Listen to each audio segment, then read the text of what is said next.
Hey, what's up, everybody? Taking you back to the Stone Age this week on the franchise. I'm your host, the Yabba Dabba D Train, Daniel Ehrenberg, and over there in Alabama, he's wearing a light sweater today because it's slightly chilly. Logan B.C. Adair. Ooh, that's good. I thought you were gonna say BB. I was gonna be Bam Bam, but No, BC is good B.C. too. because of the time era. Yeah, Yabba Dabba D Train was perfect. Thank you. Yeah, that was great. Hey Didn't guys. I it took me about 4 seconds to come up with that. I was like, obviously that's what I Yeah, have to say. perfect. Yeah.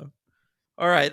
This week on the show, Logan, I chose the Flintstones. Yeah, why? Um, I've always been sort of fascinated by the first Flintstones movie. Okay, Are you gonna say it like that the whole time? Please Time will don't. tell. Please Time don't. will tell. The Flintstones. Well, I don't know why we don't pronounce that T. There's a T right there in the middle of Flintstones. I think we do. We just do it quickly. Mm, Were you a fan of the show? Too quick for me. I was a huge fan of the show. I've seen every episode of the Flintstones. Bro, in the 80s, I mean, like, not really the 80s, I guess early 90s, when I was like a real little kid, I liked Flintstones and Jetsons. I think what happened was in like around 1988 or 89, there was a theatrical release Jetsons movie. Okay. And around the same time, they did Jetsons Meet the Flintstones. And I was like obsessed with both of those things. And so there were always reruns of Jetsons and Flintstones on every channel, like when I was a kid. And I watched them all. And it's crazy. Like I know all the deets. Like Great Gazoo pops up in the sequel. I'm like, why are you bringing Gazoo in? He doesn't show up till season 5. Now, why'd you feel good doing that on We Love Kids movies and not here? Doing what on We Love Kids movies? The Jetsons meet the Flintstones. Oh, because That's a that was completely different thing. it was like a TV movie. I thought it was like just like a silly thing from my childhood we could cover. Yeah, I have talked about the Flintstones on the Patreon.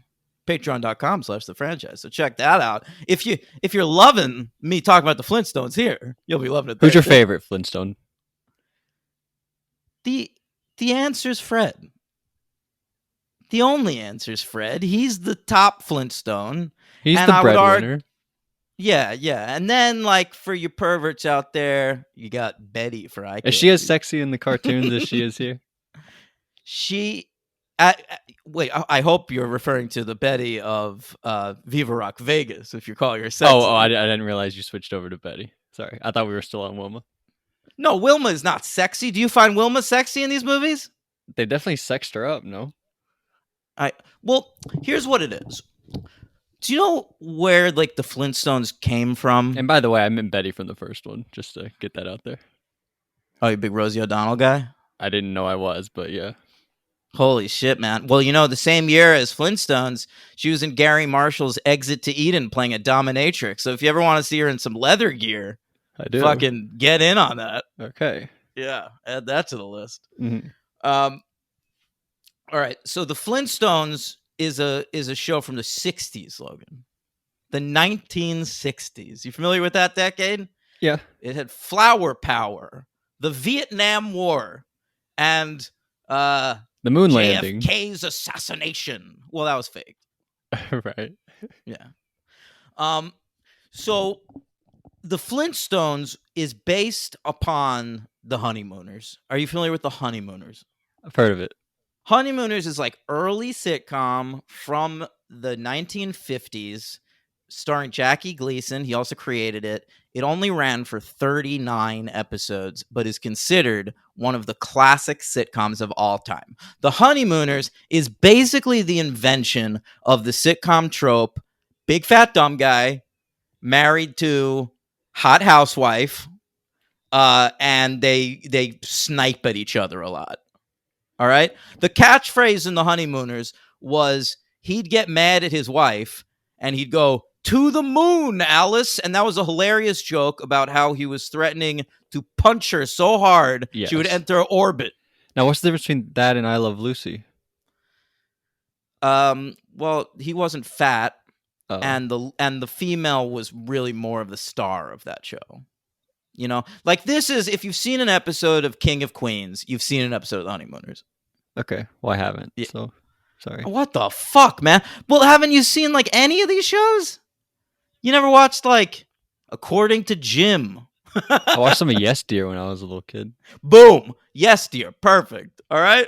It's Yes, dear. Basically, he's Jimmy, the one with Mike O'Malley with the hat. Yeah.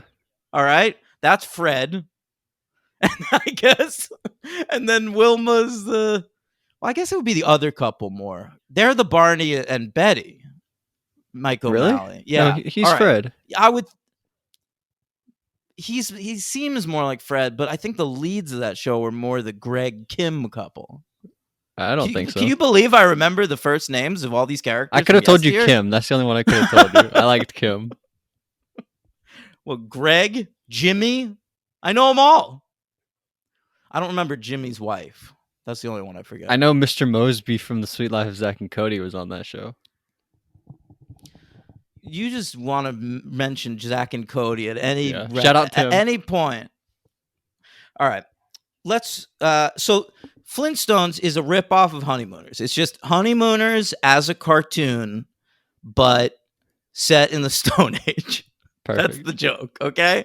And it worked out great. The cartoon has a laugh track because it's got the rhythms of a sitcom. And great theme song. And it was the first animated show ever to air in prime time, Logan. Wow. Yeah. So it was a big hit. It was like adults watched it. Adults were very, very stupid back then. You have to know that. Yeah, I get it. They're pretty stupid now too, but like really half of them. So Flintstones, obviously huge. Then the idea to make it into a movie doesn't happen until the 1980s, okay? 1985, to be specific. The year before I was born, all right? Richard Donner is coming off of, Superman and some of those other movies. Yeah, big deal. Yeah, he was a big deal director. And he gets it in his head, maybe I'll give my career a boost by directing a live-action Flintstones film. When does Spielberg come on board? Soon.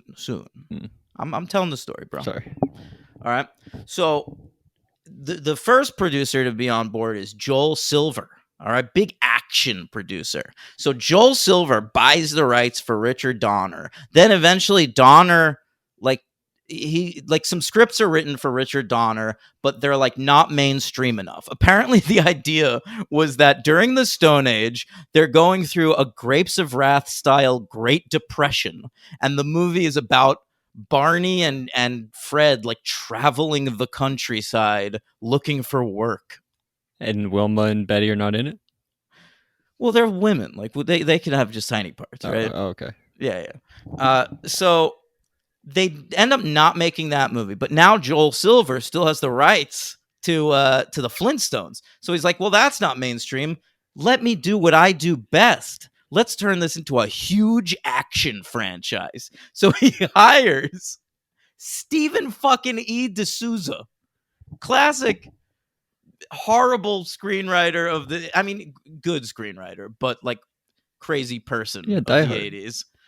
Yeah, Die Hard, of course, and 48 Hours and Commando and so many others.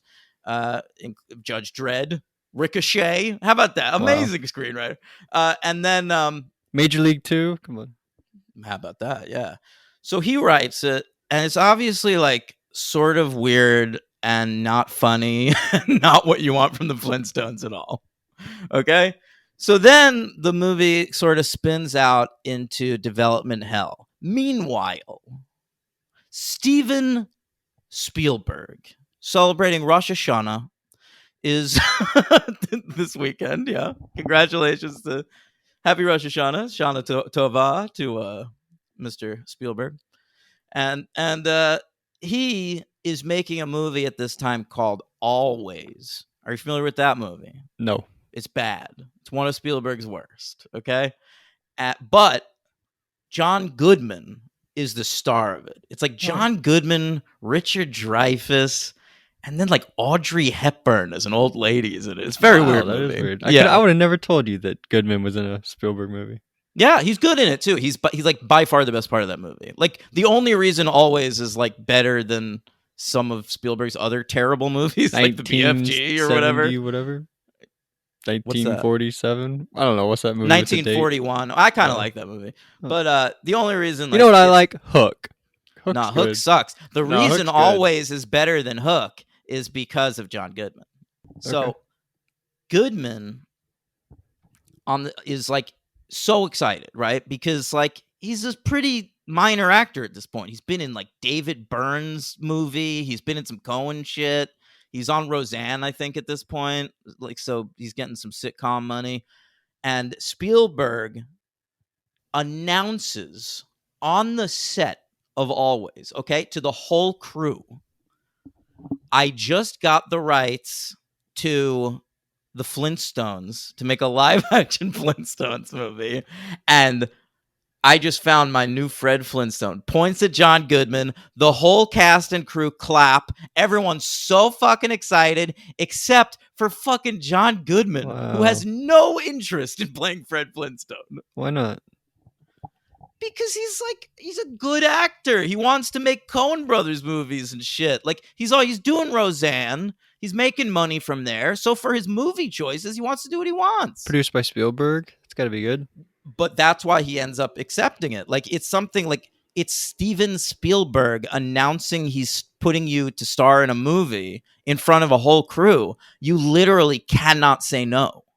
And so he's just stuck. He apparently tried to get out of it a few times and couldn't. And so he's just like living with this knowledge. Like, I guess I'm going to fucking play Fred Flintstone. And so it's full speed ahead for this new movie. Okay. Spielberg hires Brian Levant to direct the film. Are you familiar with this fine fellow? I saw his movies, yeah. All right. So, like, I know he's a movie director and everything, but that should never have been the case. I don't know how this man became a movie director. Oh, come on. He got his start as a sitcom writer in the 70s. Just a dime a dozen sitcom writer. He was on the staff of Happy Days, all right? And then randomly in the late 80s, he gets hired to be the showrunner on a reboot of Leave It to Beaver. Okay? Yeah. And this show runs in like syndication and it runs for like 100 episodes or something like that. And Brian Levant takes it upon himself to direct a ton of the episodes of the new Leave It to Beaver show. So now he's in the fucking Directors Guild, baby. And because he's got a bunch of TV credits, he gets hired to direct some random comedy movie, Problem Child 2. All right? And then against all odds, Problem Child 2 is a big fucking hit. He gets hired to do Beethoven, which is a fucking horrible movie, but it's an even bigger fucking hit. All right? And then it's off to the races with Brian Levin. He's now working for Steven Spielberg, a dude who never should have gotten beyond You like Jingle All the for Way? Leave It to right? Beaver. Yeah. Yeah, that's his best, I guess. Are But we then there look yet? at- You ever see that? I never saw that. That's I've seen okay. parts of Snow Dogs. You know, I could have never told you there was a Christmas Story 2. Not only is there a Christmas Story 2, but there's actually another sequel to A Christmas Story called like My Summer Story Okay. that came out in like 1990 or something. I only know that because I had a girl I was dating that had dated the little kid that was the star of that movie. And how did that go? Oh, he used to call her up and pretend and tell her that he was committing suicide and that he was in an ambulance. Oh my And God. he was trying to like guilt her into breaking up with me and going back to him. It was horrible. So fucking Brian Levant is now directing the Flintstones. Time for casting. We already got our Fred. No Yeah. big deal. I'm sure it's easy to build around that. And we're casting before we even have a script. This is famously went through like some of the most revisions of any script in Hollywood history. They had to sort out the credits between 31 screenwriters that had worked on this movie. Wow. They even like once they had a script, because the only thing Brian Levant knows is sitcoms, he hired like a writer's room of all of his sitcom friends to punch up the jokes, which is why all the jokes sound like they're from bad sitcoms from the 70s. Agree to disagree. All right. All right. So, casting. Who do you think could have played Wilma? Do you like this? So, Fred's Fred. All right, that's great. But Wilma, we got Elizabeth Perkins, which I thought was kind of an outside the box choice. You're asking me to pick somebody better from 1994? Yeah. I mean, I don't really know Elizabeth Perkins, man. She's like a TV person now. I thought she was like an old lady. Well, now she is, but like at the time, she was in Big. She like fucked that kid in Really? Big. She's the main lady in Big? I think so, yeah. Oh, okay. Yeah, but like then like I kind of lost track of her after the Flintstones, and now recently I've seen her start showing up and stuff as an old lady. She was in that Sharp Objects on HBO. She played Amy Adams's best friend, I think, like older best friend. It's weird. Oh, okay. I wasn't alive. I can't think of anybody. All right, great. Now we've got to get a Barney. Spielberg had a choice for Barney the same way he did for Fred, okay? It was not Rick Moranis. It was Danny DeVito. Oh. Spielberg tries to get DeVito in on this movie, and DeVito's like, look, I'm a director at this point. I'm a much bigger star than John Goodman will ever be. I'm not going to play Barney in your fucking Flintstones movie, all right? I can't even do the voice. Apparently he tried to do the voice for like 5 minutes and was like, I can't fucking do this. Yeah, I bet he lied. Yeah, maybe. So he's out. We go to our next choice, Rick Moranis. He's going to wear a wig, I guess. And he looks very different blonde. I feel like he looks handsome in this movie. Yeah, he does sort of look handsome. Like, if you're a lady, I could see you wanting to fuck this guy. And I'm not sure I could say that about any other he could have gotten the Rick other Moranis Betty, performance. right? What? He could have gotten the other Betty from the second movie. He could have, yeah. Jane Krakau. Yeah. Now, we need what's her face? Betty, right? Yeah. Yeah, so let's do that. Let's just straight up get Rosie O'Donnell. She's pretty good. Hey, Rosie was big. I mean, I'm not talking. I mean, in fame and stature at the time. Yeah, she was coming off of League of Their Own, which was a big hit for her. Yeah. Okay, and she was like a known quantity, and we were starting to put her in more movies. She's gonna get her talk show in like 2 years or something like that. Okay, so this year, she actually had a big 1994 because not only is she in the Flintstones, but she's in that dominatrix movie.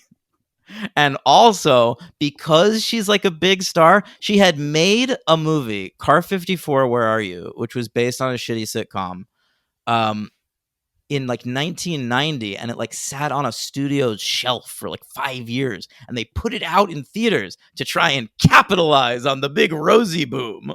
And how'd that go? I don't think it made money, but I fucking saw it, and I have seen that movie probably 3 to 4 times. And you like it? No, I don't know why I keep watching it. It speaks to you. It does speak to me on some level. All right. That's our cast. Done.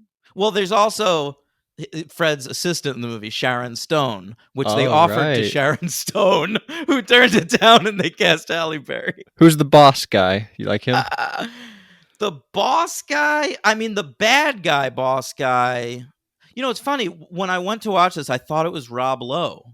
Like for years, I thought this character was Rob Lowe. And I think it's kind of because he plays the same sort of role in Wayne's World around this time. Oh. But it's not. It's Kyle MacLachlan from Twin Peaks. And he's great in this movie. And actually, the villains are pretty good because then his like Mr. Slate, who's like a character in the cartoon, who's also in this movie, is played by Dan Florek from Law and Order. I was excited to see him. I don't even remember that guy. There's also the one with the big glasses, bald guy with the huge glasses. Right. Yeah. There's also her, Wilma's mother, right? Right, that's another big character in this movie. Pearl Slaghoople. Sure. Isn't that the character's name? Sure. All right. And that was a big casting coup for this movie. I remember she featured in all the trailers. Elizabeth fucking Taylor, legend. Ooh, I have the hiccups. You drink some Space Coke? I'm drinking a Cherry Coke Zero. Yeah, she's a legend. Cleopatra herself, Logan. Who's afraid of Virginia Woolf? Me, because maybe it's I was such thinking a about this person. scintillating performance. Yeah. Yeah, go ahead. Keep going. Oh, I think I got her. I think I got Elizabeth Perkins mixed up with Elizabeth Taylor. I thought she was that person. Two Lizzes on. That's right. That's why you said I thought she was an old lady. Yeah, I think I got them mixed up. But not Liz Taylor, right? Isn't that another person? No, Elizabeth Taylor is Liz Taylor. What? Really? Yeah, when people say Liz Taylor, that's just an affectionate way of saying Elizabeth Taylor. What's the woman's name from The Conjuring? What's her name? Isn't she an Elizabeth? Vera Farmiga? No, the mom that gets possessed in The Conjuring. Lily Taylor. Lily Taylor, sorry. Yeah, that's what happened. Jesus, wow. I have never heard someone confuse those two people. Yeah, well, I'm dumb, D-Train. Yeah, I know. But, like, you continue to find ways to surprise me, Logan. Good. Yeah.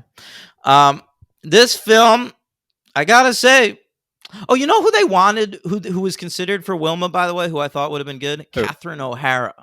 Yes, she would have been good. Because she would have been funny, whereas Elizabeth Perkins is just sort of there. Sexy. I mean, I guess. It's got a pearl necklace, you know. Is that the second movie? Or is that this one too? I mean, in all of them, that's her signature But pearl in the necklace. second one, they give it to her. In the and she second gets one, it we get the stolen. origin story of the pearl necklace. Oh, right. That's the prequel, sorry. Yeah. Okay, so many awards, Logan. Let's talk about all the... Yeah. Saturn Awards. Love this film. All right. So nominated for Best Fantasy Film, Logan. Yeah. And it lost to Forrest Gump. Okay. You know what Forrest Gump had to say about Flintstones winning that award? Seats taken. Very good. All right. I was running through all the quotes. Yeah, I know. Run, Forrest. That doesn't make sense. Yeah. So Rosie and Halle Berry both nominated for Best Supporting Actress. Okay. And they lose, and this is a sentence I'm going to enjoy saying, they lose to Mia Sara from the film Time Cop. So they were what, like 2 of the 5 nominations? Yeah, Flintstones, baby, clean it up. They didn't win really, anything, almost. though. Yeah, they didn't win anything. They were also nominated for costumes, and they lost that to Interview with the Vampire. Okay. Which reminds me, where was Dunst in that supporting actress race? Oh, she's great in that movie. Yeah. All right, KCA's. It's the Kids' Choice Awards. It's KCA to you, but it's the kids making the choice, yeah. I told you, kids at this point loved fucking Rosie. She won Best Actress at the Kids' Choice Awards. You think she still has that award? Yeah, I bet she does. Yeah, I bet she does too. I would. Yeah. It didn't say whether she won it for the Flintstones or Exit to Eden, her dominatrix film, but I assumed Flintstones. Yeah, I would think so. Yeah. MTV Awards. Let's hear that theme. I want my MTV. Halle Berry nominated in the most fuckable lady category. Wow, I love that category. Right? Yeah. And the winner was Sandy B. in Speed. What's that one actually called? Most desirable female. Right. Oh yeah, of course she won. Yeah, but I mean the other noms. Wildcat, right? One of them was Cameron Diaz for The Mask. I don't know. I was desiring her a lot when I was watching that movie. Okay. Wow, she was. I thought There's Something About Mary was like her big thing. Forgot about The Mask. That was her big actor thing. The Mask was her first movie ever. Yeah, though. You're right. Nobody had ever seen her in anything, and everyone was just like, "Who the fuck is this?" Yeah. Jesus. Uh-huh. Where's she been? She retired from acting in 2014. Oh, she did like sex tape and then she retired? No, she was just like, "I'm good. I'm gonna tap out." I kind of miss her. Yeah, I think she's coming back. I hear some rumblings about Shrek 5. that. God, I had to come out of retirement for Shrek 5. She would. They couldn't replace her. They could. What? Katherine Heigl? What do you think? No, go colorblind with it, I'd say. Oh, really? Zazie Beetz? Tessa Thompson. Tessa Thompson. Okay. Yeah. Just straight up Halle right. Berry. That'd be good. Zendaya. Go Zendaya. Hey, speaking of Zazie Beetz, let's talk about some Razzies beats. Okay. Yeah. Great segue. Rosie and Elizabeth Taylor both nominated for Worst Supporting Actress of the Year. Yeah. And Rosie won because she had all those other bad movies too. Oh, that sucks. Yeah. She has a good laugh. She does the Betty laugh very well, yeah. Yeah. Worst screenplay. This movie won that award. Hell yeah. Yeah. And Razzies did a cool thing when that happened. One of the better things that I think the Razzies have ever done, which is to sort of like show how shitty and overblown and artless the process of mainstream filmmaking had become. When they gave that award out, they credited like all 31 writers that had worked on the movie. Yeah, it was pretty good. So Steven doesn't have that award? D'Souza? I believe D'Souza was one of the 31. But does he have it? Or do they? He might have. He might have a copy of it. Who knows? They copy it? That sucks. What do you mean? They'd have to make 31 of them to give out. Yeah, it's not a special though. I don't know what you would prefer, them not to make any awards or for them to make all 31, because there are no other options. Just do one and give it to whoever deserves it the most. But that goes against the whole point of what they're doing here. Make one, have them do a 30 or 31 man Royal Rumble, and whoever wins gets the award. You know what would actually be hilarious? If they cut up one Razzie into 31 equal-sized pieces and mailed them out. Why? I think that'd be a good fuck you. Yeah. All right. Worst remake or sequel. This film was nominated in that category. And it lost to Wyatt Earp. Yeah, I don't think it should. And Wyatt Earp doesn't feel like it should either. And also Wyatt Earp, Kevin Costner's in it, and it's not even that bad. Yeah, I've heard good things about that movie. Yeah, I mean, it's not as good as Tombstone. Well, you hate Costner. Yeah, I do. He sort of brings down that movie, but there's some good ladies in it. Who you like more, Costner or Leo? You got to pick one. Oh, I would easily pick Leo over Costner. I would watch Leo in 100 movies over Kevin Costner. Oh, okay. Because Leo's got something. Like, Leo in the right role can fucking nail it. I like Leo playing dumb guys and cocky guys and assholes. Like Django Unchained, Wolf of Wall Street, Catch Me If You Can. That's what he's great at, because that's who he is. Right. Yeah. Congratulations on him fucking Gigi Hadid. Okay. This film came in at number 5. Holy shit. At the North American box office of 1994. What a hit. It had a $46 million budget. It made $341.6 million. Okay. Can you guess the other? I have the top 10 of 1994. Forrest Gump. Here. That's number 1 with leg brace. Go ahead. All right, The Lion King. Yeah, that's number 2. You're going in order. Amazing. Speed. No, that's 8. Oh. The Mask. That is 9. Interview with Vampires, going what we talked about.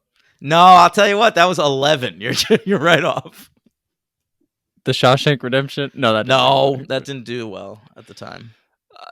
They were Pulp right. Fiction. Everyone was right about it at the time, and then like decided after the fact, like, "Whoa, that movie's actually one of the greatest movies ever made." Pulp Fiction, you said? Yeah, that's 10. Okay. What do you like more, Shawshank Redemption or The Departed? Ooh, that's a great question because I genuinely think they're like right on the same level. Yeah, that's why I asked. Probably Shawshank. Okay.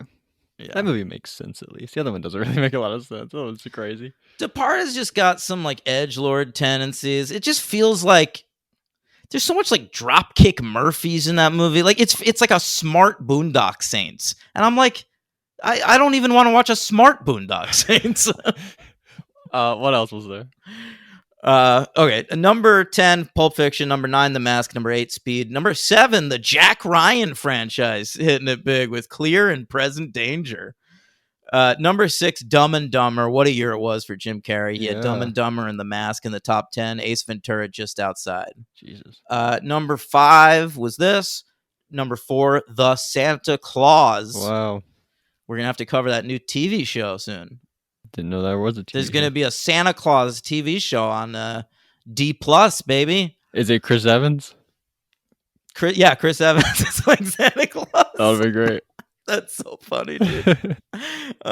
Number 3, True Lies. Oh. James Cameron Wow. always knows what the people want. Yeah. And Lion King. All right, let's talk about the Flintstones. Yes, they're the modern Stone Age family. Yeah, they're from the town of Bedrock. Right. And you're It's a from the place town right of out of Bedford history. Stuyvesant. Yeah, it's sort of similar. You relate Maybe to them this at all? was. Do you think this was Bedrock back in the old days? I think so. Yeah, that's what it's based I on. think I live in Bedrock. And then they just threw rock at the end because everything in these movies is a fucking rock pun. So it's horrible. Rocks and stones. Yeah, Spiel Rock, right? Yeah, right off the bat, it's like 20th century rocks. No, it said it's Universal. Yeah, that's right. I guess I made up 20th century rocks. That's good though. Yeah, it's pretty good. But that's like literally like, hey, I'm going bowling at the Rock Bowling. Do you want a rock cola? Can I get you a rock dog with rock chup? You hate it? Yeah, I hate it. Oh, is this a one I mean, for you? this is not what the cartoon was. I mean, the cartoon was stupid, but like, Why do they this is- get in cars and then run around in the cars? Well, the cars aren't motorized. But why would you want to squat to move around when you could just walk normally? Yeah, it's a weird thing in the Flintstones where like a lot of modern devices haven't been invented yet. Like they don't have cars, but they have televisions. Do they? Yeah, they're watching TV. Oh yeah, they do watch TV. Yeah, so like it's hard to gauge like what they have and don't. They have a dishwasher, but it's like a little dino. Right. They have in the second one. There's like a vacuum cleaner dino, right? Yeah, and at one point Barney is mowing the lawn with a crab. Like the crab is pinching its pincers. I like that. Cutting the grass. I'm into it. I don't think that would work. Why? What do you know? What do I know? Yeah. I know a little something about cutting grass, my friend. Do you? You ever cut grass in your life? I gotta say, I don't know if I've ever cut grass in my entire life. I've definitely cut grass way more than you have. You definitely have. I can recall doing it at some point in my life because I think when I was a kid, we had a non-motorized like lawnmower. It was just like a thing you push. Very weird. Did it cut grass though? Not well, but sort of. You Oh. have to like push down really hard. Jeez. All right, so let's talk about the movie. The premise of the movie is that Fred and Barney and John Goodman doing a flawless Fred Flintstone impersonation. I gotta say, he didn't want to be in this movie, but once he showed up, he's like, I'm not gonna half-ass this. I'm gonna fucking be Fred Flintstone. Yeah. All right. Goes for it. His voice is perfect. Hey, Bon, you want to? that's all I can say is Fred Flintstone. Hey, Bon. That's all you got. Yeah, that's it. And he does all the laughs and the faces and I thought they did a great job with things like sound effects and like visualizing some of the stuff from the cartoon that I wasn't sure would work. Like when Fred's really excited about something, he like levitates. Oh yeah, you liked that? Yeah, I thought that kind of I worked for liked me. all of the like sets and stuff. Yeah, that's the strength of this movie is they had a ton of fucking money. $46 million in 1994 was so much Yeah, money. really. And they were coming off of Jurassic Park and Spielberg was using all the same special effects people for this. And so it's like dudes who had like designed those incredible dinosaurs in 1993 that still hold up today are designing now like Dino and the dinosaur that becomes a bridge that they drive across at one point. I like Dino. Dino's pretty cool. Yeah, you like Dino? Yeah, I like getting the origin of Dino in the second movie. They find him in an egg at the It was carnival. cute, yeah. They imply that like people in back then get dinosaurs at carnivals like goldfish, which is very weird. Like then you have to take care of a dinosaur. I never That gotten a would be- goldfish at a carnival. I have, and it's weird. Like and then you just like have a goldfish for a while after that. But like a dinosaur would be like if you went to a carnival today and they were like, "Here's a cat." He You didn't have a grow that cat much now. though. Like he's not huge in the future, right? No, but he's like man-sized. I guess so. But he's very He's sweet, like a Harry and the Henderson. right? Don't they make a Harry and the Henderson joke in one of these movies?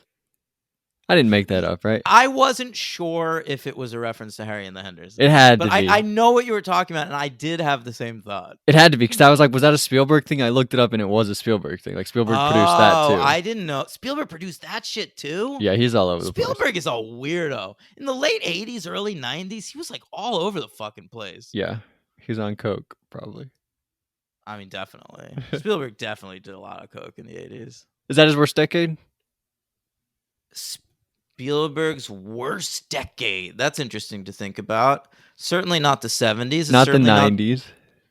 I wouldn't say the aughts either. He's got like Munich and War of the Worlds. 80s, he did E.T. You don't even like that one. That's probably his big one. Yeah, I'm not a big ET. What does he have in the 80s?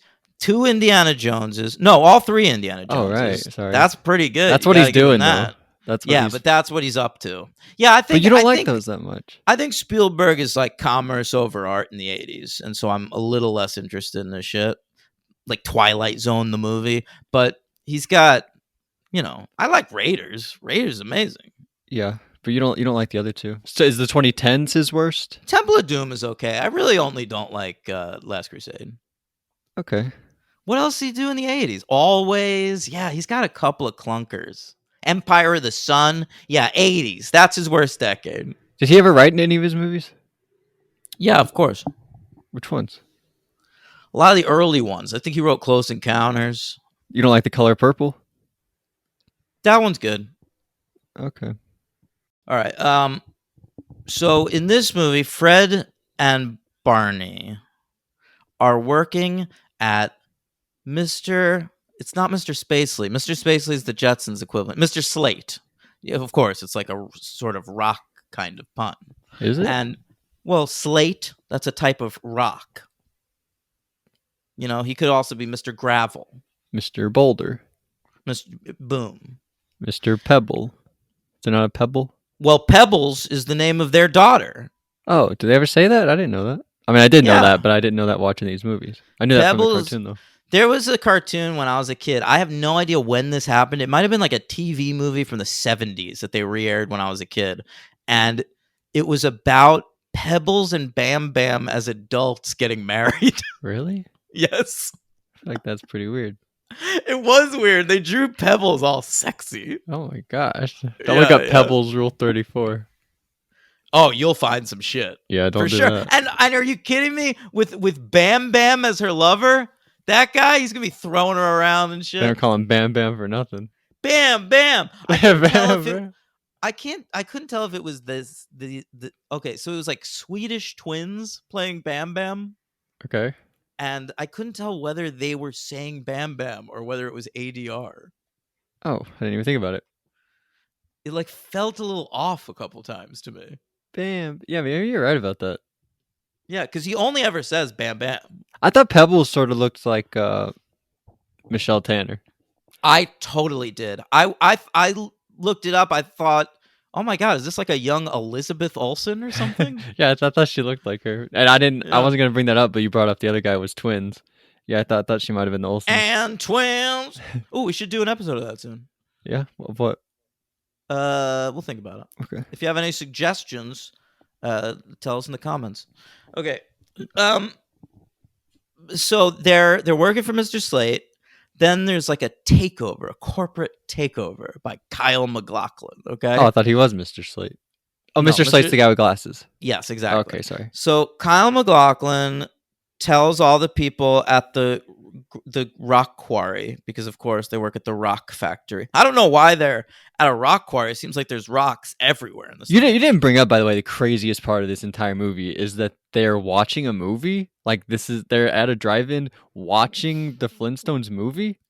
Oh yeah, why was that? Why did they need a framing device? I have no idea, and I think like it starts out that way, and then you forget about it, and then at the end they leave, and you're like, oh shit, I forgot they're watching the movie. Also, there's a movie theater back then. Yeah, that's a good point too. They have the ability to make movies. Then why, tell me, do they have dinosaurs eating their garbage? Yeah, I can't tell you that. I don't understand. Why don't they have actual bridges? I think any civilization would figure out bridges before movies. Yeah, I guess not. Not this civilization. So they take a test, right? And then Barney swaps the results. Well, what ends up happening is, I guess you left out the biggest thing is like they want to adopt. So yeah, well, I wasn't leaving it out. I was building to it. Oh, I was sorry. building it like a beautiful raconteur that I am. Yeah. Yeah. So they want to adopt. Why can't they? Like Fred They're gets poor. them Bam Bam. Why can't they have a baby? Do they talk about that at all? Well, I assume Betty is barren. They don't say that though. Could be a Barney issue. Maybe Barney is barren. It's never the man, Logan. No, I don't know. I mean, it probably is Barney. Barney looks like he is the motility of a fucking third grader. But he's got that blonde hair. He's sexy now. Yeah, he does look cool. But I don't usually think dudes with blonde hair look cool, but for some reason, Rick Moranis is pulling it off. Number one sexiest blonde actor ever. Maybe. All right. I gotta go with Jason Isaacs. He's not blonde except in fucking Harry Potter. That's what I'm saying. This guy's not blonde until this movie. I guess that's true. Yeah, Isaacs pulls it off pretty good. Yeah, too. he looks great. Yeah. Orlando Bloom. He's a brunette that pulls off blonde. Yeah, you're coming up with a lot of good ones. What about Jared Leto in Fight Club? Okay. That's good. Yeah. What about Jack Black in that polka movie that I always skip on Netflix? Jesus. Yeah, he looks good. So Fred gets them Bam Bam. So like Barney is like, oh my god, he's my best friend forever. I'll do anything for this dude. Yeah. So they take a test. It's like a evaluation test because they're going to promote one of the random everyday workers to an executive position at the rock like factory. vice president, executive vice president of employees affairs or something. And so, but probably with a couple of rock puns mixed into that title. Yes, exactly. Yeah. So Barney aces the test. Okay, he's a genius. Of course, they're is that a part of his character that he's they're really using smart? chisels. They also figured out movies before they figured out pens. Right. Yeah. Or they not even quills. They don't even have fucking quills. Yeah, no, they don't in have this fucking movie. They have dinosaurs chiseling with feathers, into but they couldn't... stone slates. Right. Yeah.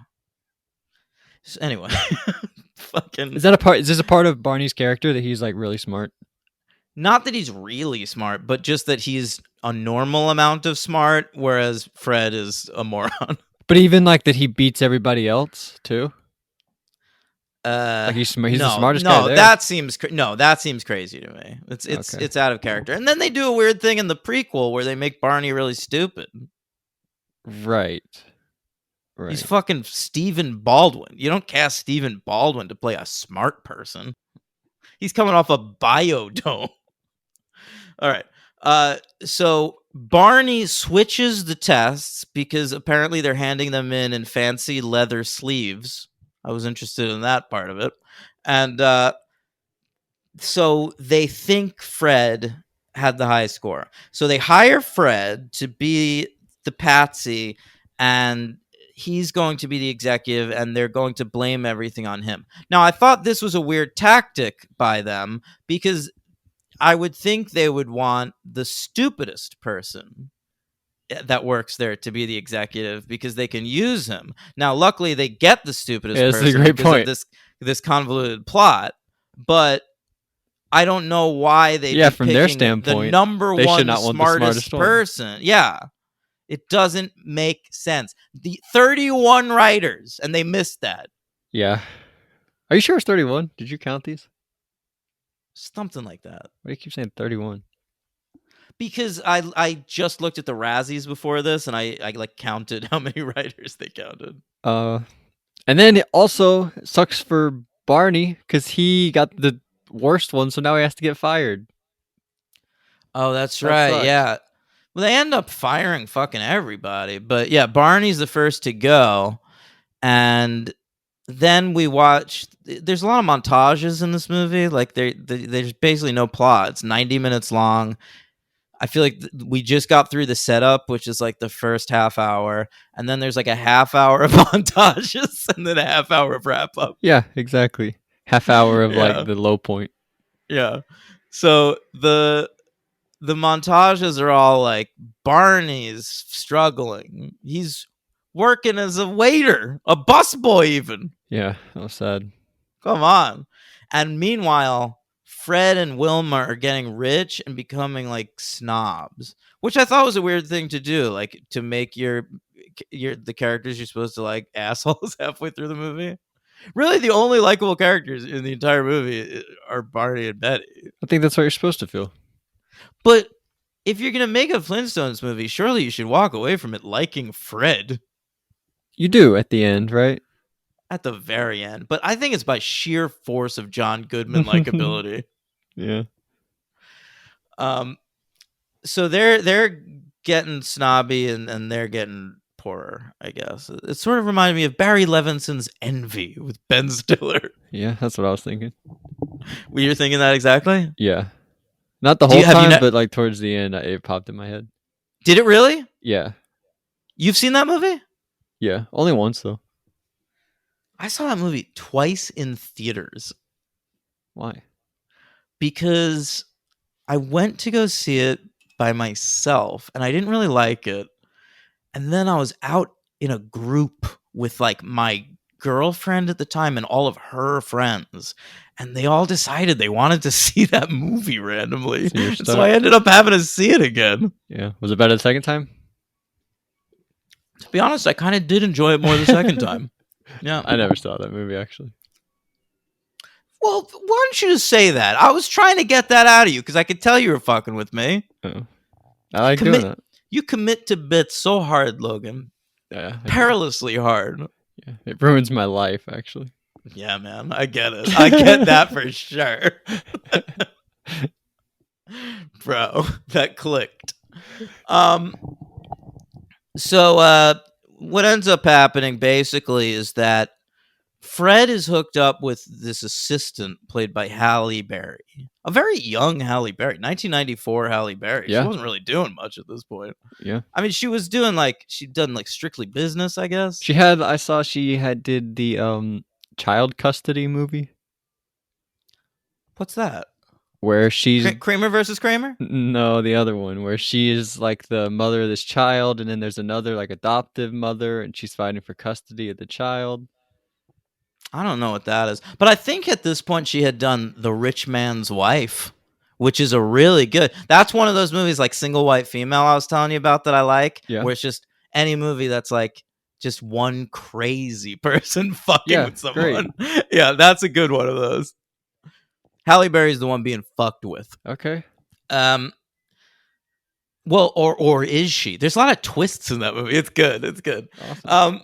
So anyway, she's real sexy in this movie. She's really sexy. Yeah, really fucking sexy. And they're playing it up big time. She's got like these insane I trumpets. mean, that's playing all in every she's doing. scene. Yeah, that's all. She's supposed to be like a, the bombshell. Saxes, I don't know. Yeah, no, it's that. Yeah, it's like whatever they play in whenever someone in wrestling strips. You know what I'm talking about? Yes, I do know what you're talking about.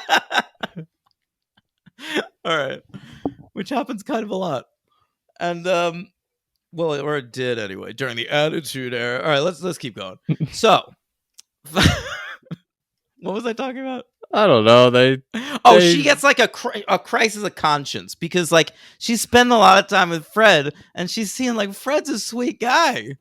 And we're taking advantage of this guy. Kyle MacLachlan seems like an asshole. So she sort of starts helping Fred and giving him hints that, like, not all is right here. And then, of course, Fred knows not all is right because, like, all of his friends get fired. And in the news, it gets attributed to him. They blame him for it. Yeah, not good.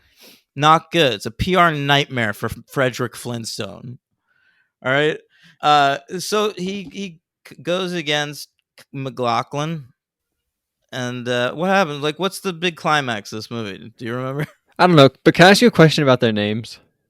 Go ahead. Because Fred Flintstone is alliterative, but Barney Rubble is not. Betty Rubble is not. But Betty and Barney are. But Fred and Wilma are not. What's going on there? Why couldn't they settle? I agree. They're inconsistent with alliteration. Yeah. They should have nailed that down. But of course, Rubble is their last name because it's a rock thing. Well, then name them like Robbie Rubble and no, Rita he's got to be Barney. Why? Is Barney the dinosaur thing? It's got to be Barney. No, he just looks like a Barney. Like Barney's a dumb guy. Make him look like something else. I guess so. Maybe it's a Honeymooners reference. What are they in the Honeymooners? Oh, I don't know. It's Ralph Cramden and Alice Cramden, I think. Sure. So that doesn't fit. And what's his friend? It's Norton? Ed Norton? Did I make that up? Edward Norton? I think his name is Ed Norton. Yeah. Really? I'm pretty sure. You made that up. No, I'm looking it up right now just to make sure, because that would be a weird thing to make up. Yeah, Art Carney as Ed Norton. What the hell? Yeah. It's like Harry Potter and Troll, the movie Troll. Yeah, exactly. Do you think Edward Norton was named after Ed Norton from the Honeymoon? Like, it's possible, right? It Definitely would line possible. up. Yeah. It was probably a huge hit when Ed Norton was born. All right. So the movie ends, whatever. Yeah. Fucking and it sucks. And then they leave the movie theater that they're watching the movie right. at. Yeah. Anything else you'd like to discuss from the Flintstones' first film? Nope. Oh, come on. None of the other classic characters. What other characters are there? I like the way when he bowls, they do the twinkle toe thing. Sure. That was good. Did you like hearing the song in the movie? I thought that was interesting. Do other movies based on TV shows often play the song from the TV show? If it's as iconic as this one. Does the Brady Bunch? Yes, that's the one I was just going to say. Yeah, they have to, because that song, that's like some people, that's the only thing they know about the Brady Bunch. We watched Downton Abbey. They didn't play the theme during that, did they? No, I don't think they did. There was a bit, I think it was included in the score a little bit, but they didn't do like a whole opening credits sequence. Yeah. All right. I liked hearing it though. At the end of this movie, they sort of did like a live action replication of the cartoon opening credit sequence. I appreciated that. Oh, he gets like thrown out of the house? Was that a part of the... Yeah. Oh, yeah. I was wondering what that was. I thought that was really random. Yeah, that's from the cartoon. I also want to give a shout out to the B-52s appearing in this film, performing live, as the BC-52s. Oh, that's where you got it. Incredible. And they are a great band. I've seen them live, and they were awesome in this movie. Why are they called the B-52s? Well, that's a type of World War II bomber plane. They're fans of the World War II? No, I think it's just a cool name. Fuck off. Oh, sorry. I was just wondering. Do you know the B-52s? Are you like not familiar with them at all? If you had asked what that was, I would have told you that it was a band. Can you name one B-52 song? No. Love Shack, baby. Okay. You don't know Love Shack? Yeah, I do. Love Shack. And Rock Lobster, you familiar? Should be like they take a test, they have to have a kid, he pays them back, but they really just like have nothing after that. I Right? kind of agree. Like, it's a decent setup for an episode of the Flintstones Right. that you could then wrap up in like 20 minutes. It's But 90. after that, yeah, they've got 90 to fill. Yeah. So I guess And it's there's not one much star. to see here. Yeah, I'm going to give it 1 as well. I don't have any MVP LVPs written down for either movie. So Listen, MVP, let's talk it through. The MVPs, look, you're either going to go with John Goodman, Rosie, Moranis, or the B-52s. wow, didn't like Wilma. She's no MVP. I think she's miscast. Nothing against Perkins. She's not bringing much energy to this movie. I thought she was pretty good actually. Eh. Like when she was on screen, I was kind of like most into it. I thought she had the look. Like, she did look like Wilma from the cartoon. Okay, I agree with you. Yeah. So I'm going to go Goodman. Me too. What am I gonna? I'm gonna pick Rosie for my MVP. I'm gonna go John Goodman. I mean, you could pick Rosie. Rosie might be my MVP if we were covering A League of Their Own. Mine. She might be my MVP if we were covering the Survivor Australia reunion show. It's the Survivor Marquesas reunion show. Oh, is it? I thought doesn't she come riding in with Colby? That's why I thought it was the second she one. does. Colby was just like a huge star on the That's why he heels just of shows Survivor up. Australia, Damn it. bro. Yeah. All right, take two. They My eat gummy favorite is bears. when she is at the Survivor Marquesas reunion show. No way, you're not editing that in. I want my moment of I triumph. don't even think for what I this said made episode. sense for what we were talking about. So LVP. Let's talk about that. Let's go through it. You can go with Hallie? No, I can't. She's too sexy. Yeah. I think you could go with Elizabeth Taylor. She's pretty annoying. Who's she again? She's the mom. She's the mom. I think you could go with the Dictabird. What was that? Remember that bird? Oh, yeah, that that's the LVP. talking Fuck bird, that bird. That's in the Fred's LVP. office. Yep. You're gonna go with that. As the LVB, least valuable bird. I hate that I also bird. want to give an LVP shout out to Jay Leno, who has a cameo in this movie. Oh, right. He's like on the TV. Yes. Yeah. Okay. A shout out as your LVP or just shout Yeah. out? I just hate Jay Leno, so I want to give him an LVP shout out. Okay. But he's not your LVP? Well, I'll go with the Dictabird. I think that's that the bird answer. sucked. I didn't know That what it was bird doing. fucking every time that bird was on screen, I was like, "Can you chop off this bird's head and bring Halle Berry in this room?" By the way, Flintstones versus dinosaurs. What'd you like more as a kid? Oh, dinosaurs! I was so into I mean, part of the reason I liked Flintstones so much was there were dinosaurs in it. No, I mean the show Dinosaurs. Oh, Flintstones. I was big. I like dinosaurs a lot too, but I was more into Not the- Flintstones. The dinosaur race of dinosaurs. What's that? Oh, the race. I thought I was talking about dinosaurs I thought in you were just general like, what versus were the you more Flintstones. into as a kid? Dinosaurs or the show The Flintstones? Yeah, I guess I should have specified. Yeah. Sorry.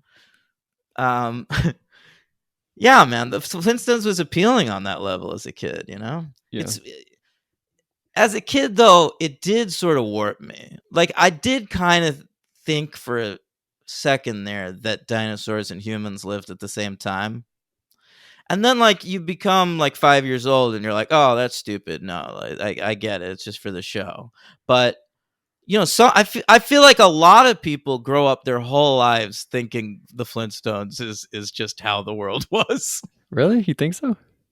I think if you asked a lot of adults today, a lot of Trump voting adults would say that they believe there was some crossover between dinosaurs and humanity. I don't doubt that at all. Yeah. Certainly something I've heard before. So let's move on to Viva Rock Vegas, shall we? Yes. So Flintstones was an enormous hit. It rocked the Rock's office. Yeah. Great job. Yeah, great. And Is this better or worse than Vegas Vacation? oh, worse. What about Leprechaun 3? Worse. Really? Yeah. Okay, good. I like Leprechaun 3. That's pretty good. Yeah, Leprechaun 3 is one of the better Leprechaun movies, if such a thing exists. I saw like 3 of them. That's my favorite one. The best is in the Hood. Is that 4? 5. Okay. 4 is in space. They went to space early. They did, man. They ran out of Wow. ideas Yeah, quick. They really. were like, let's go to Vegas. Now what? Took Jason 10 of them to get to Space? I don't space. know. Yeah, I know. They didn't even go to Manhattan in a fucking Leprechaun. So they obviously, Universal and Steven Spielberg, they all wanted to make a sequel like right away. Let's get one going here. But John Goodman is like, dude, I didn't even want to do this shit in the first place. I already got Roseanne. We're in like season 8 now. It's in syndication. I'm swimming in money. All right. I do not need to do this. So he turns them down. Meanwhile, Rick Moranis retires from acting. Has he been gone ever since? Yeah. Yeah, he tapped out. Wasn't he? He was in like a commercial or something recently, like a few years ago. He was on the news for getting the shit beat out of him on the streets Wow. of New York City. Wow. Yeah. But he's doing okay, hopefully, these days. But yeah, I don't know. Did he show up in one of the Ghostbusters? Either answer the call or Afterlife? I didn't see the Lady Ghostbusters, but he's not in the other one. He's my You've MVP. never seen the Lady Ghostbusters, Logan? I never saw the second Ghostbusters. I don't love Ghostbusters. I told you that. I know. I just thought that like anyone who's interested in movies was required to watch the Lady Ghostbusters once to have an opinion. I will. I will watch it. If you want me to watch it? I mean, I don't put it high up on the list. I'll put it on the list when I run into it. I'll watch it. Before you pass away. Like if you're on your deathbed and you're like, oh my God, I still haven't watched the Lady Ghostbusters. I would say put it on. I think Moranis is my MVP of Ghostbusters.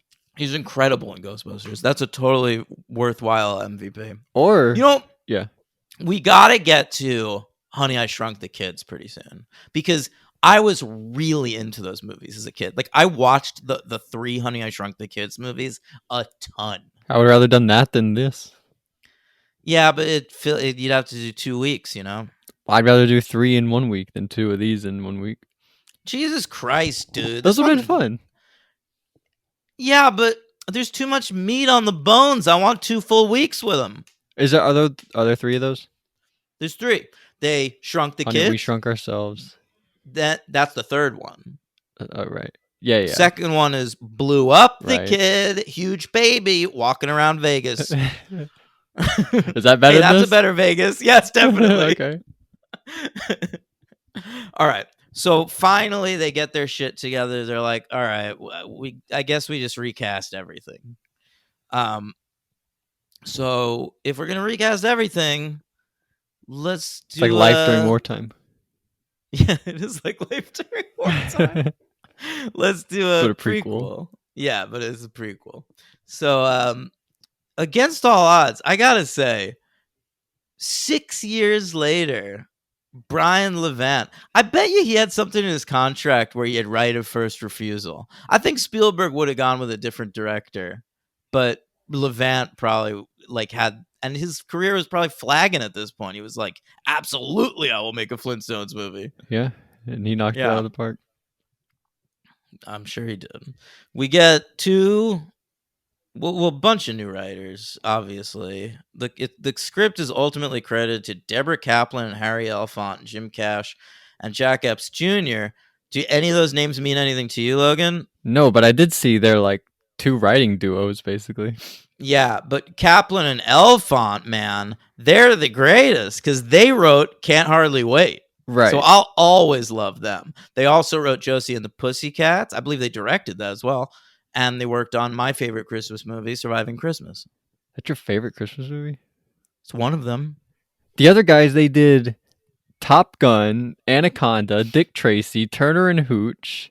They like did a Wow. bunch of I movies didn't together. realize that. Holy shit. Yeah. So they've got like 2 all-time great writing duos. Yeah, coming together.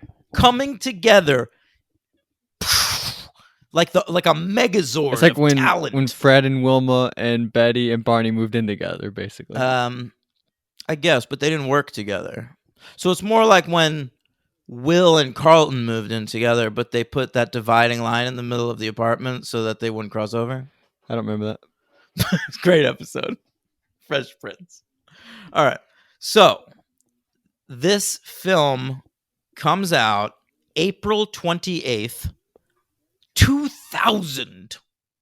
2000. A Flintstones movie in the year 2000. Will wonders never cease. They had a budget of $83 million. Holy shit. All right. Box office, 59.5. Yikes. It was a Holy box cow. office big bomb, tanky baby, and number 70 here at the North American box office. They went from number 5 to 70 That's in not only good, 6 years with the same director. No. 70 between number 69 was Hanging Up, which was a terrible movie directed by Diane Keaton, and The Skulls, which Your favorite slasher of all time. franchise launcher. Yep. With shut the fuck up, man. With Paul Walker and Pacey Witter. Sure. Yeah.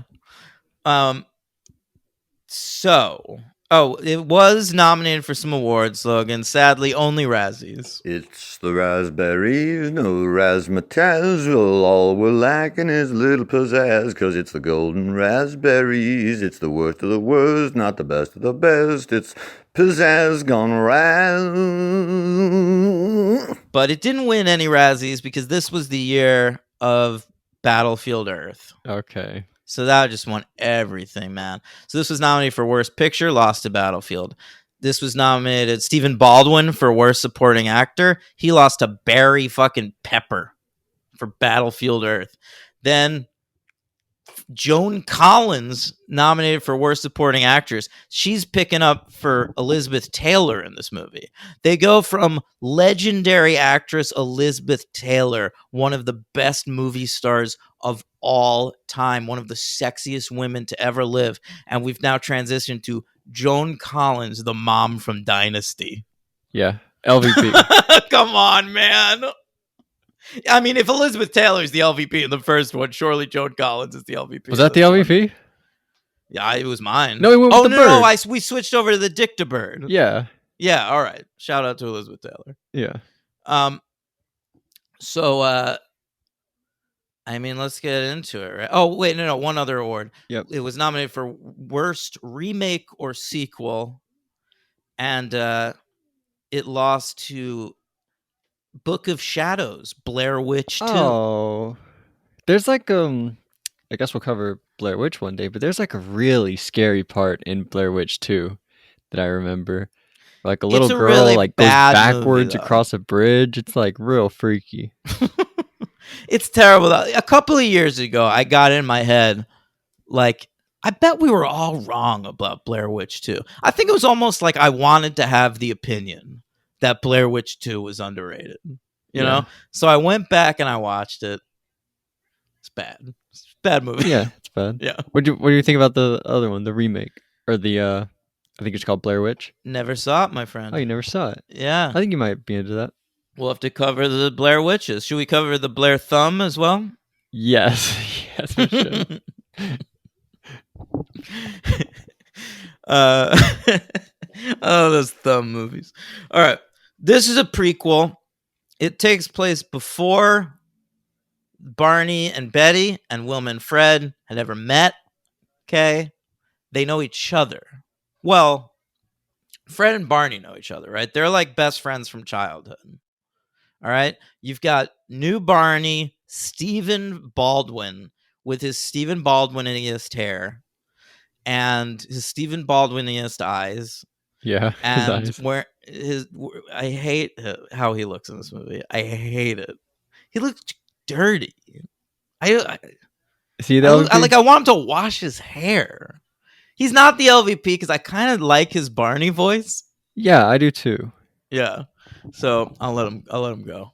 But our Fred is a very interesting choice. Hey, Bon, it's Mark Addy.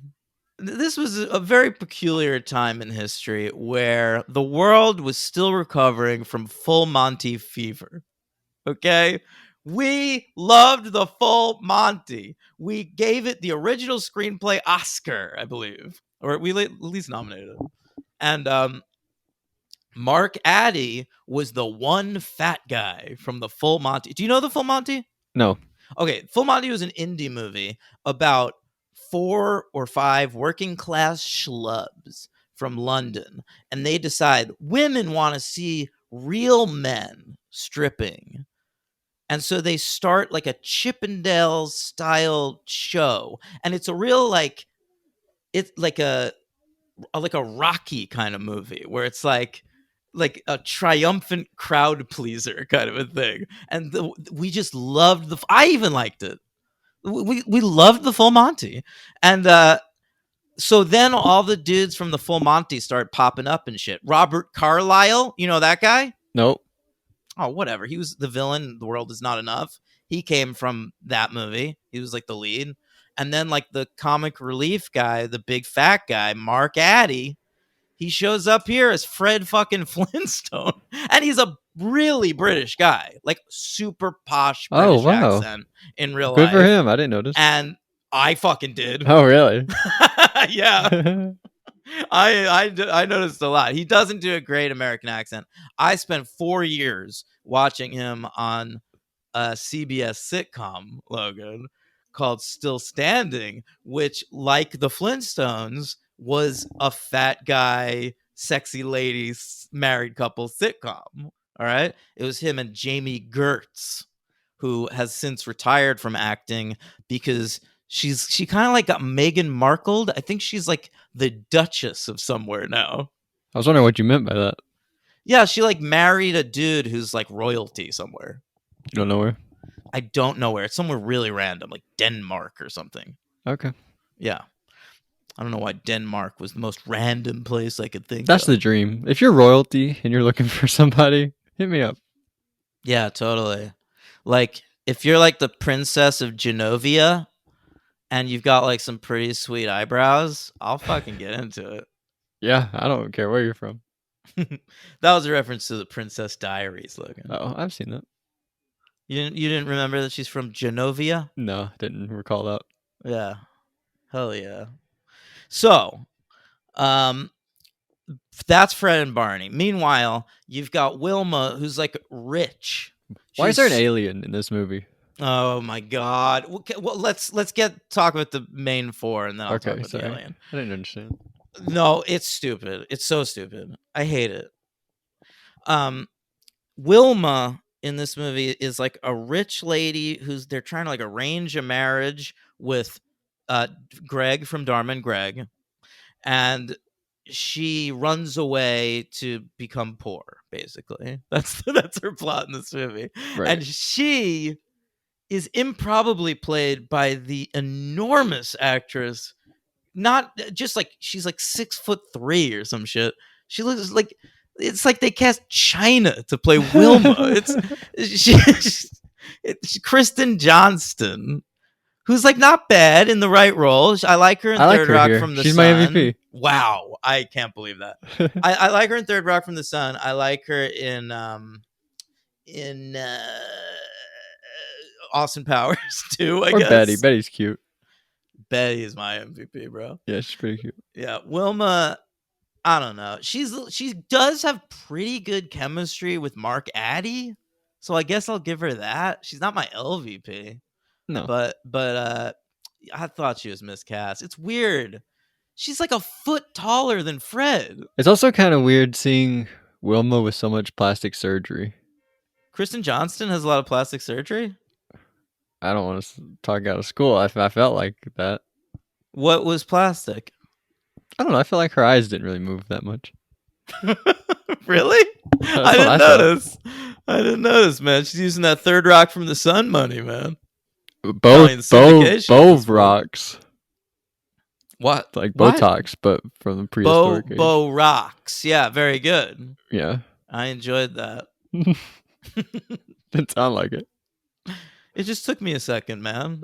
Yeah. I was just slow on the uptake with that one. All right, bro. So then she goes and runs off and meets a lovely young diner waitress or like burger joint waitress. Yeah, they're like a Sonic. Yeah, yeah, pretty much. Well, actually, it's a Bronto King because they're eating Bronto burgers, and the whole place is designed to look like Burger King. But they're like skating around on the rollerblades. It made me wonder, though, whether they... Yeah, that's true. It made me wonder if Burger King had tie-in with this movie. I don't think so. You don't think so? I think McDonald's had tie-in with the first one, if I remember from being a kid. I don't know. There were a lot of Flintstones toys at fast food joints. I remember you'd get Flintstones and Jetsons shit a lot in Happy Meals. Yeah. All right. What would you get as a kid? Like, what was in Happy Meals when you were a kid? SpongeBob? I don't know. Oh, God, SpongeBob. He's inescapable, that fucking sponge. Yeah. Well, Yeah. I didn't want to escape him. Is his name Robert? Yeah. Sponge Robert? Sponge Robert. Yeah. Okay. I guess we'll have to cover those movies at some point, right? Yeah, there's 3 of them. That's crazy. There's 3 of them now. I actually gotta say, the last SpongeBob movie, or one of the last ones that came out, I remember I saw a trailer and I was like, I like the look of this movie. That's not how they all look. I think they change the look every time. I think they all look different. No, I think so too. And I think I only like the last one. Okay. Where are we? Right. So those are our guys. Then meanwhile, Fred and Barney, they're visited by a UFO. Yes. Okay. Well, there's also a framing device in this movie that takes place on a spaceship with a bunch of aliens. Yeah, what does that do? It doesn't do anything. It just sets up this character. Oh, the he's a Great framing Gazoo. device. Right. And he's like sent there to observe sex? What's going on? Well, he's sent there to observe the mating habits of humans. I don't know why they made it mating habits. Like, it's like a kid's movie, and that really lends itself to a lot of sex jokes. Like, there's at one point in this movie, like, isn't it like Wilma's sort of straddling Fred? Like, they find themselves in that position, and they cut to the Great Gazoo, and he's like, oh, finally, I'll see some mating. And there's like a gay one where Barney and Fred are on the bed together, and he's like, That's "Oh, is right. this what it is?" Yes. Yeah. And they have that horrible moment where Fred's like, "No, we like women." Yeah. It's like prehistoric gay panic. Yeah, it is.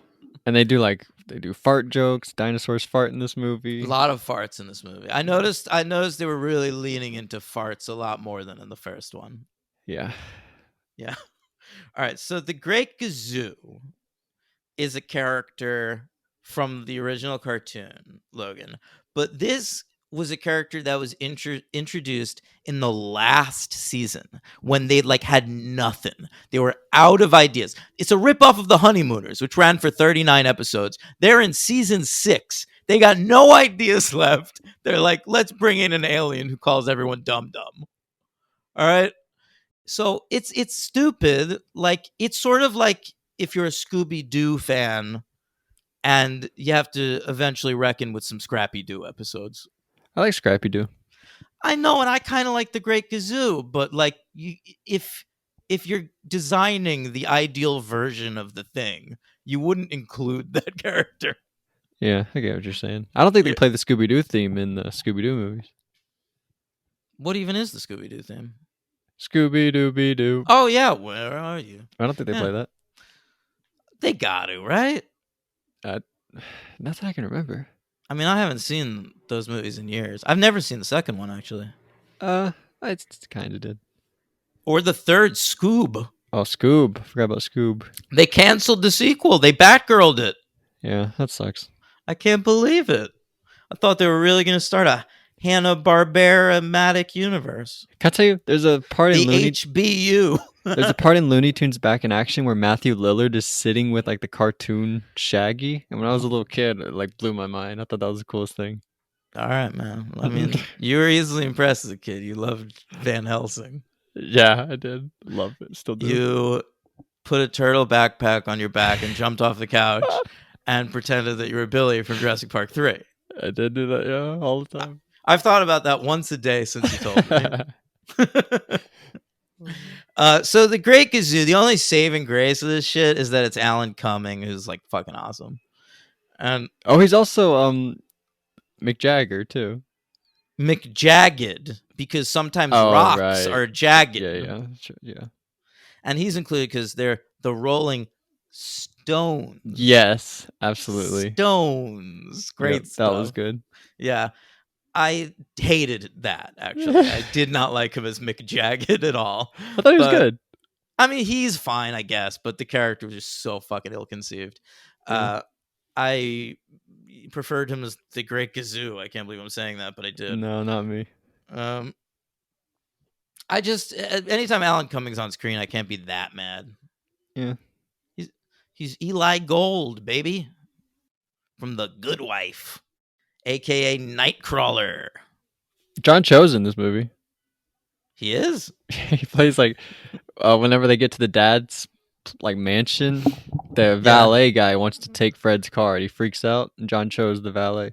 Holy shit. And then Wilma pops by and he's like, MILF, MILF, MILF. Is that a thing he does? What? That's his character in American Pie. John Cho is in American Pie? Why are you getting any of my references today? The dudes in American Pie that are like MILF. You know what I mean? Mom, I'd like to fuck. That's John Cho? And they pee on Stifler in the second one. That's John Cho. I haven't seen American Pie in a long time. Absolutely insane that you wouldn't know that. Sorry. Absolutely insane. Hey, we never really talked about the actress who plays Betty. That's Jane Krakowski.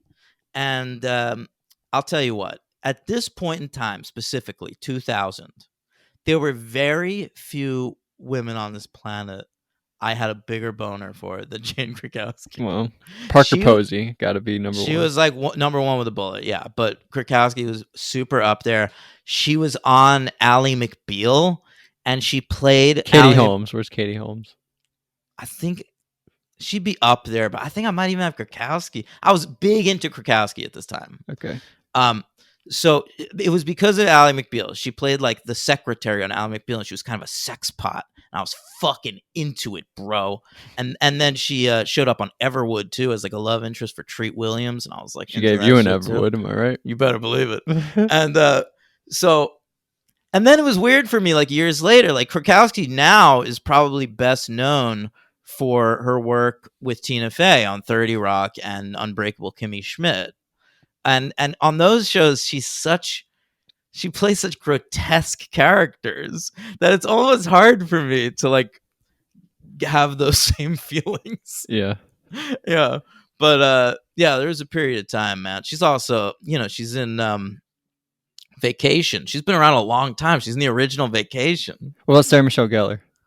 I mean, I had a crush on her mainly because she was Buffy, I guess Cruel Intentions probably increased that crush. I was like, holy shit, she's brunette in this one? Well, she's in one of the Screams. She's in I Know What You Did Last Summer. She's a big star. Yeah, but I think Cruel was the one that pushed me over the edge. Because she's just so sexy in that movie. Yeah. Yeah, man.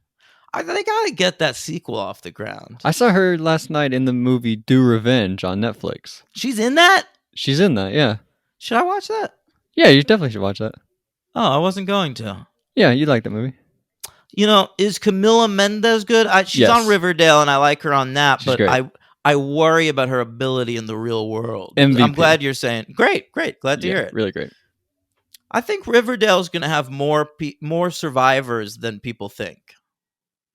Like, I think Lily Reinhart is going to have a good career. She's the blonde one? Yeah. Yeah. More the women. What about Cody? The men can't act. Like the Oh. Cody's horrible, and KJ Apa is horrible, and but yeah, the ladies are good. That redhead's good. Yeah. Yeah. I agree with you. Actually, I've seen like 2 episodes of that show, and I agree with you. That was like my takeaway. Was like these women are pretty great. Yeah. All right. That's how bad this movie is. We're just talking about Riverdale. Remember that guy killed his mom? Oh my god!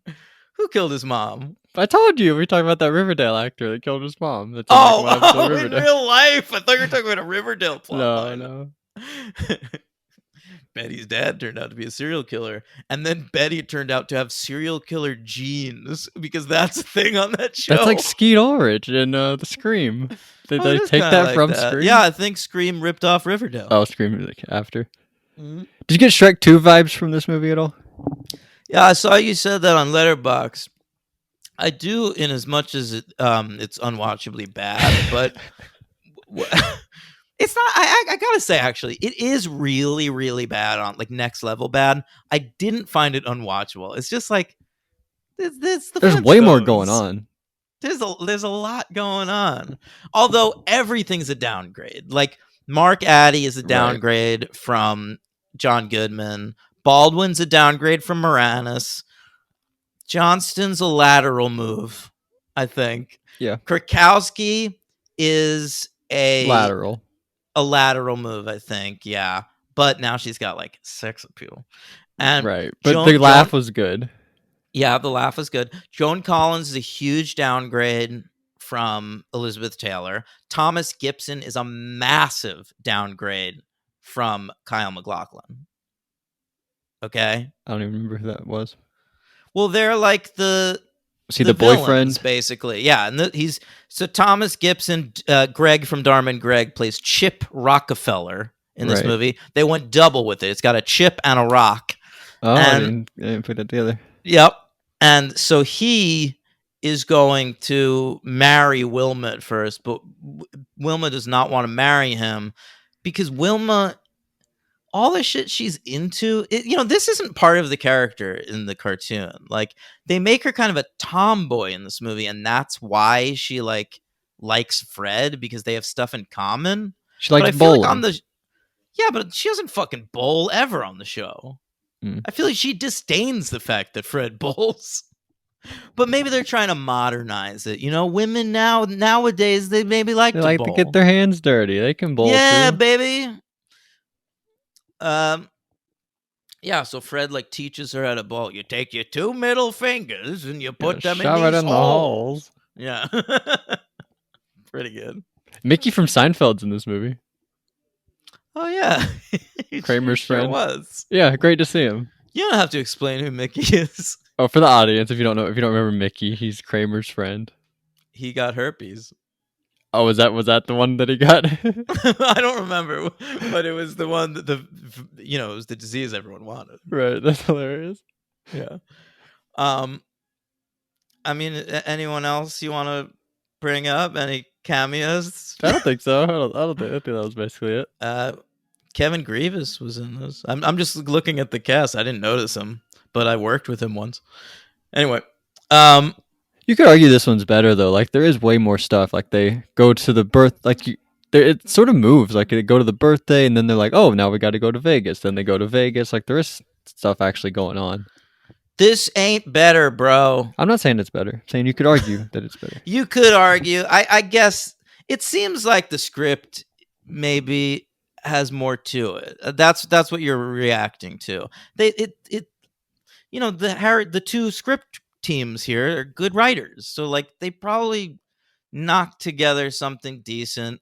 They've got Hollywood hack Brian Levant, Leave It to Beaver reboot creator Brian Levant, still directing the franchise, so everything looks bad.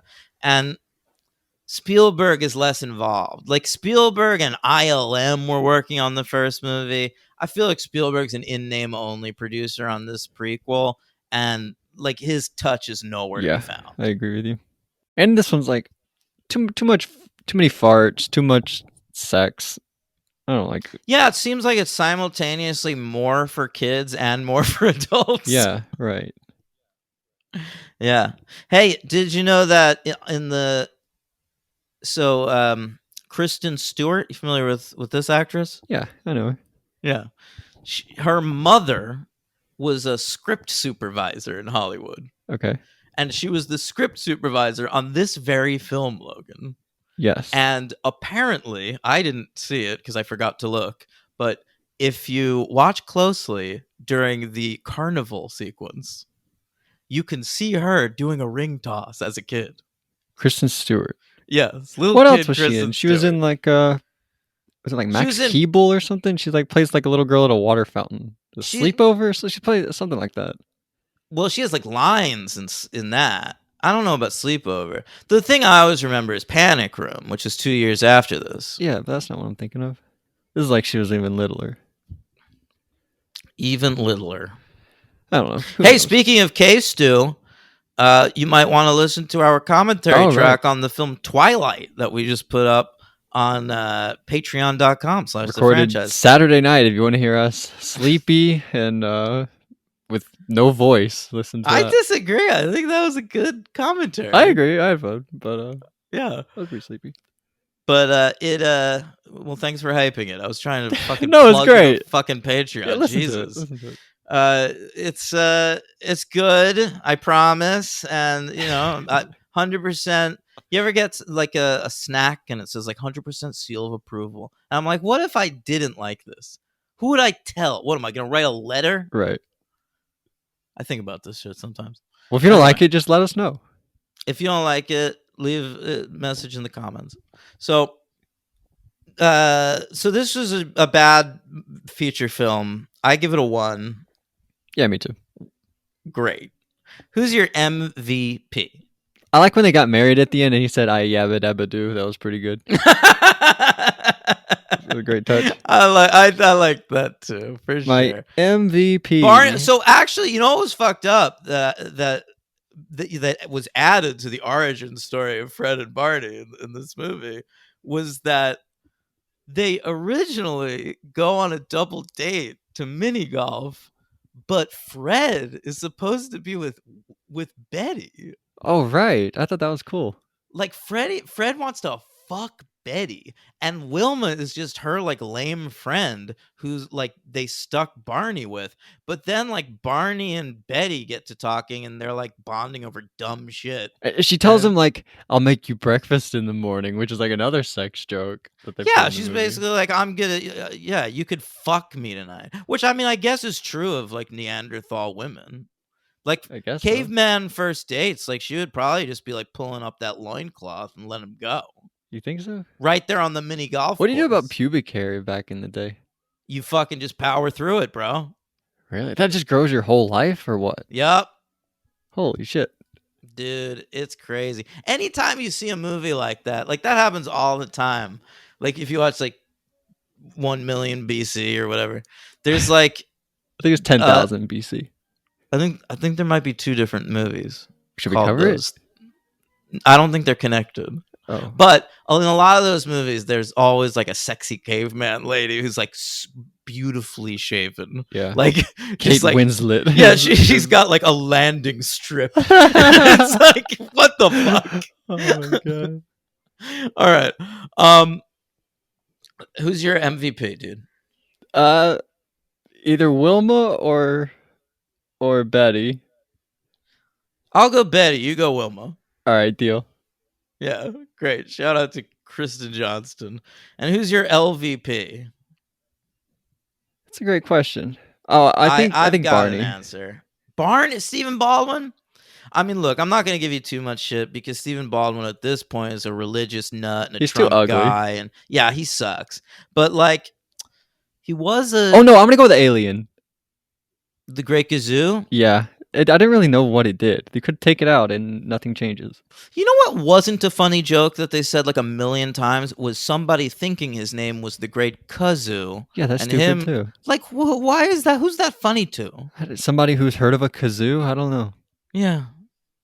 I mean, that kazoos, that was something that was on everybody's lips in the year 2000. Yeah. Jesus Christ.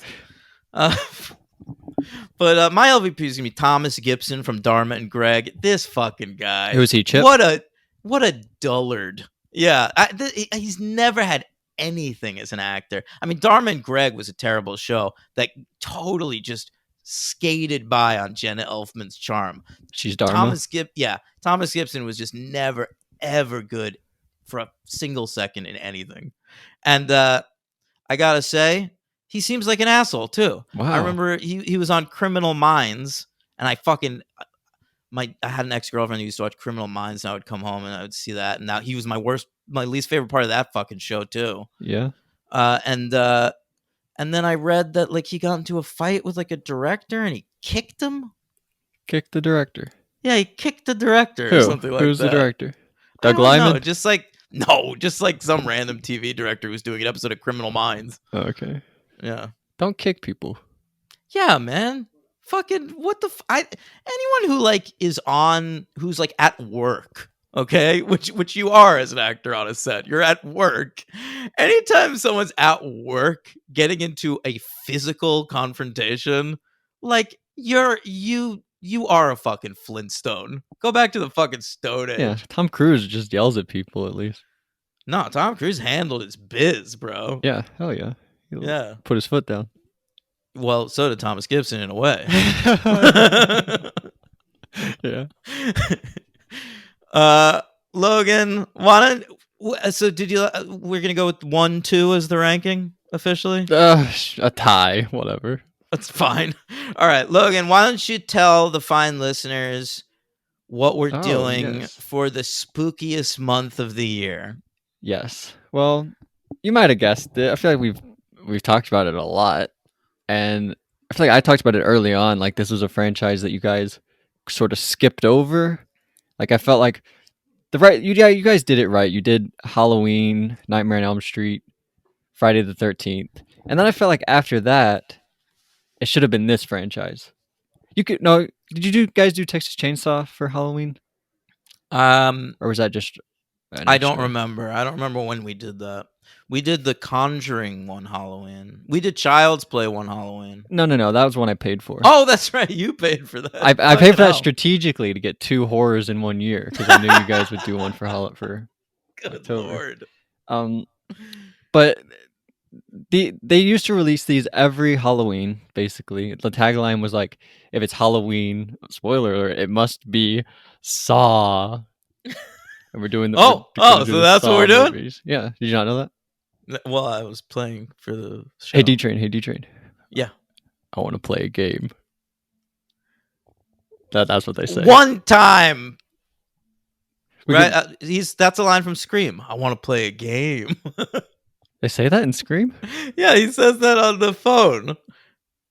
He says, I want to play a game 2 times right now. Or something like that. All right, well, next week, listen, there are 9 there are 9 Saw movies. So all right, Saw. All right, let me go through them. Saw 2. I'll tell you when you're wrong. Keep going. 3.